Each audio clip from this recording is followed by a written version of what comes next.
Book 2, Chapter 28 from Prophecies and Revelations by Saint Bridget of Sweden. The words of Christ to the bride about his unchanging nature and about how his words are accomplished, even if they are not immediately followed by deeds, and about how our will should be wholly entrusted to God's will. Chapter 28.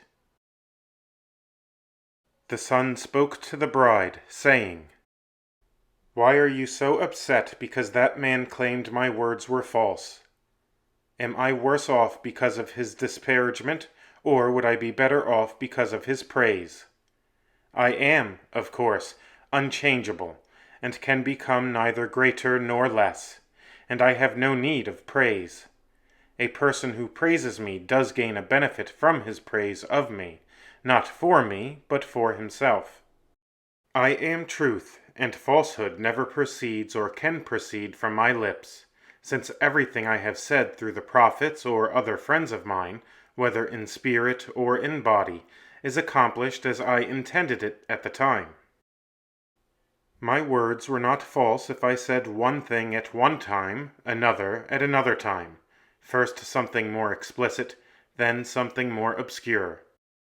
The explanation is that, in order to prove the reliability of my faith as well as the zeal of my friends, I revealed much that could be understood in different ways, both well and badly, by good and bad people according to the different effects of my spirit, thus giving them the possibility of carrying out different good acts in their different circumstances. Just as I assumed a human nature into one person in my divine nature, so too I have also spoken at times, through my human nature, as being subject to my divine nature, but at other times through my divine nature as the creator of my human nature, as is clear from my gospel. And in this way, although ignorant people or detractors might see divergent meanings in them, still they are true words in agreement with truth. It was also not unreasonable for me to have handed down some things in an obscure manner, since it was right that my plan should in some way be hidden from the wicked, and at the same time that all good people should eagerly hope for my grace and obtain the reward for their hope. Otherwise, if it had been implied that my plan would come about at a specific point in time, then everyone would have given up both their hopes and their charity, due to the great length of time. I also promised a number of things that, however, did not occur because of the ingratitude of the people then living. Had they left off their evil doing, I would certainly have given them what I had promised. This is why you ought not be upset over claims that my words are lies. For what seems to be humanly impossible is possible for me. My friends are also surprised that the words are not followed up by deeds. But this, again, is not unreasonable. Was not Moses sent to Pharaoh? Yet signs did not immediately follow. Why? Because if the signs and potents had immediately followed, neither the hard-heartedness of Pharaoh nor the power of God would have been manifested, nor would the miracles have been clearly shown. Pharaoh would still have been condemned for his own wickedness, even if Moses had not come, although his hard-heartedness would not have been so manifest. This is also what is happening now. So, be brave. The plough, though drawn by oxen, is still steered by the will of the plowman. Likewise, although you may hear and know my words, they do not turn out or get accomplished according to your will, but according to mine. For I know the lay of the land and how it should be cultivated. But you should entrust all your will to me and say, "May your will be done."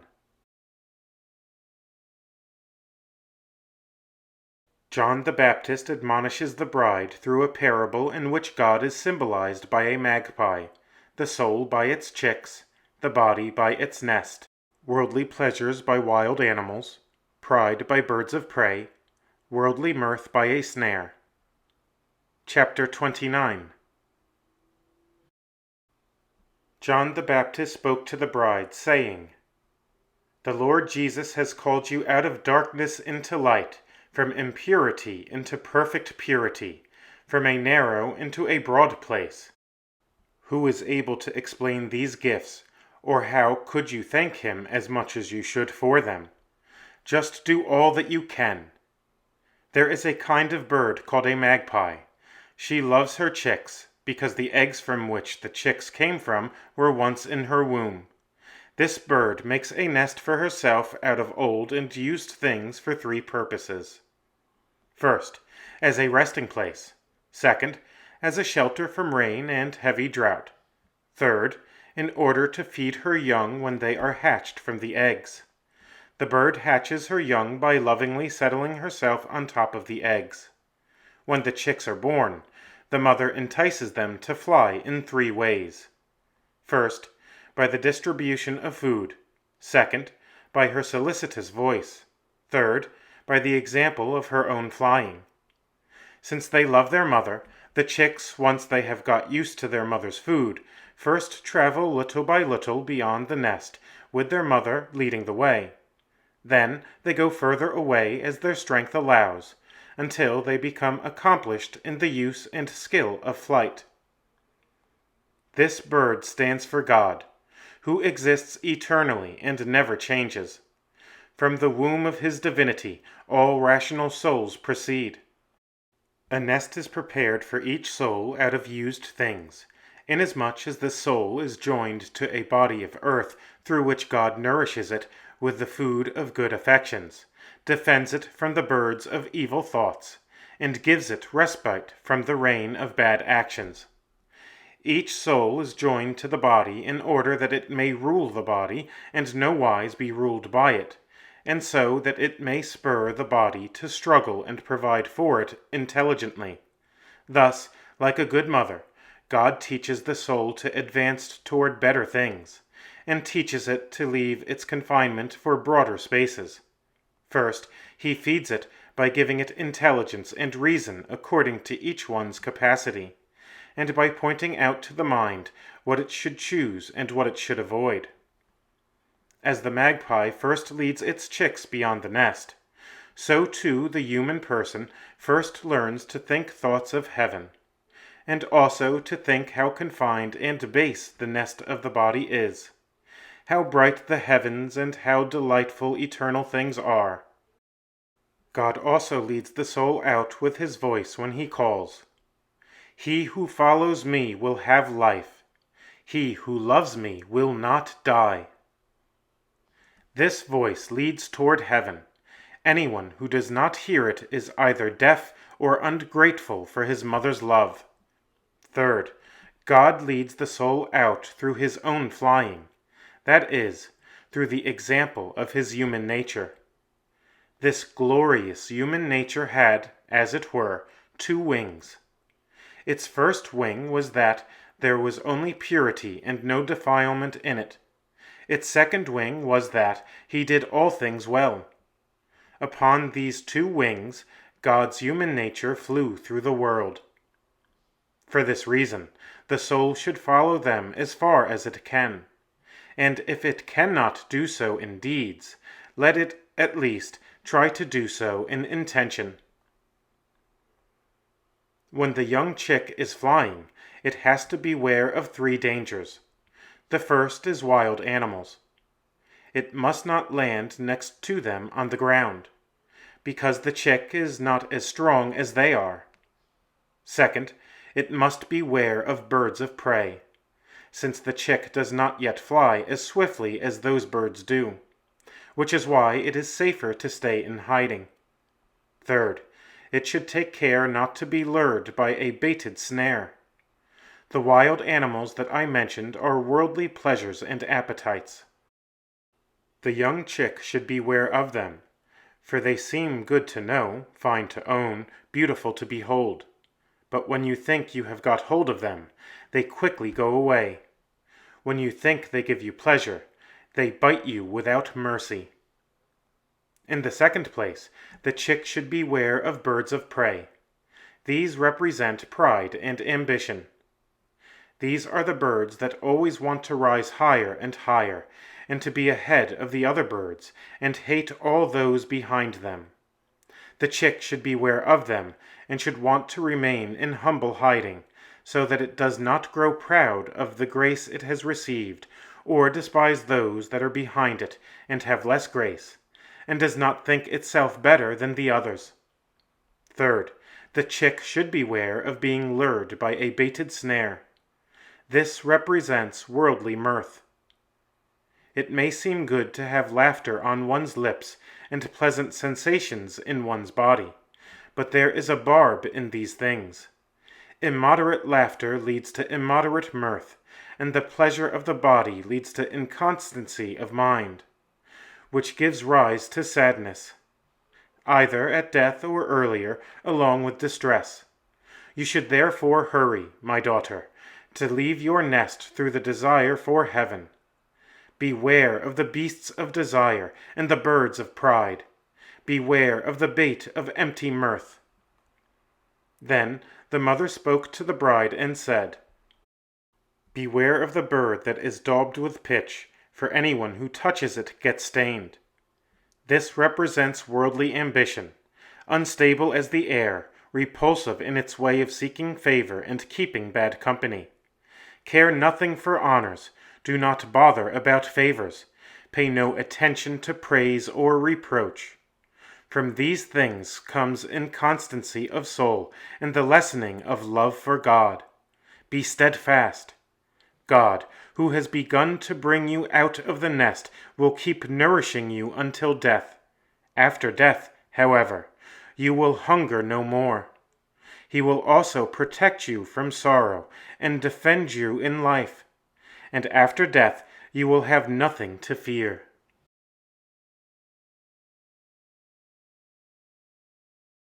The mother's entreaty to her son for his bride and for another holy person, and about how the mother's entreaty is received by Christ, and about certainty regarding the truth or falsity of a person's holiness in this life. Chapter 30. Mary spoke to her son, saying, My son, grant your new bride the gift that your most worthy body may take root in her heart, so that she herself may be changed into you, and be filled with your delight. Then she said, This holy man, when he was living in time, was as steadfast in the holy faith as a mountain unbroken by adversity, undistracted by pleasure. He was as flexible toward your will as the moving air. Wherever the force of your spirit led him, he was as ardent in your love as fire, warming those grown cold and overtaking the wicked. Now his soul is with you in glory, for the vessel he used is buried and lies in a more humble place than is fitting. Therefore, my son, raise his body up to a higher station, do it honor, for it honored you in its own small way. Raise it up, for it raised you up on high as much as it could by means of its toil. The son answered, Blessed are you, who overlook nothing in the affairs of your friends. You see, mother, it is no use for good food to be given to wolves. It is not right to bury in mud the sapphire that keeps all the members healthy and strengthens the weak. It is no use to light a candle for the blind. This man was indeed steadfast in faith and fervent in charity, just as he was ready to do my will with the greatest of continence. Therefore, he tastes to me like good food prepared through patience and tribulation, sweet and good in the goodness of his will and affections, even better in his manly struggles to improve, excellent and most sweet in his praiseworthy way of finishing his works. Therefore, it is not right for such food to be lifted up before wolves, whose greed is never sated, whose lust for pleasure flees from the herbs of virtue and thirsts for rotten meat, whose shrewd speech is harmful to everyone. He resembled the sapphire of a ring through the brightness of his life and reputation.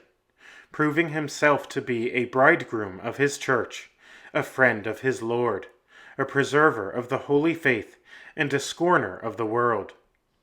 Therefore, dear mother, it is not right for such a lover of virtue and so pure a bridegroom to be touched by impure creatures, or for so humble a friend to be handled by lovers of the world.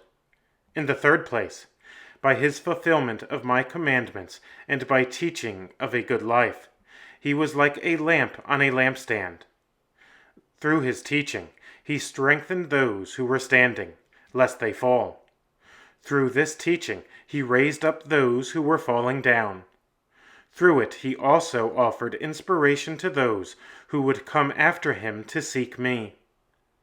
They are unworthy to see this light, blinded as they are by their own love. They are unable to perceive this light, for their eyes are sick with pride. People with scabby hands cannot touch this light. This light is hateful to the greedy and to those who love their own will. This is why, before he can be raised up to a higher station, justice requires those who are unclean to be purified, and those who are blind to be enlightened. However, regarding that man whom the people of the earth are calling a saint, 3 things show that he was not holy. The first is that he did not imitate the life of the saints before he died. Second, that he was not joyfully ready to suffer martyrdom for God's sake. Third, that he did not have an ardent and discerning charity like the saints. 3 things make someone appear holy to the crowd. The first is the lie of a deceiving and ingratiating man. The second is the easy credulity of the foolish.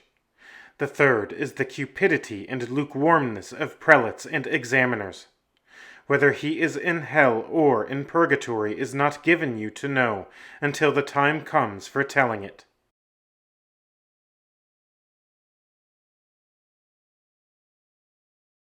Welcome to the Virgo Potens YouTube channel. If you enjoy this video, give it a like. I also invite you to subscribe to this channel so that you won't miss new content. Please prayerfully consider supporting my work by becoming a patron of Virgo Potens on Patreon and/or by buying one of my books. My ebooks are available on Amazon as well as on the Apple Bookstore. For those who prefer a physical copy rather than an ebook, my book, Spiritual Warfare, Know Thy Enemy, is also available as a paperback on Amazon. If you are interested in making a one-time contribution, I suggest that you do so by simply buying one of my books. I am thankful for your support. Links to Patreon and to my books will be posted in the comments section of this video. The continuation of this work isn't possible without you. Lastly, and most importantly, please pray for me. May the Virgin Most Powerful guide and protect you.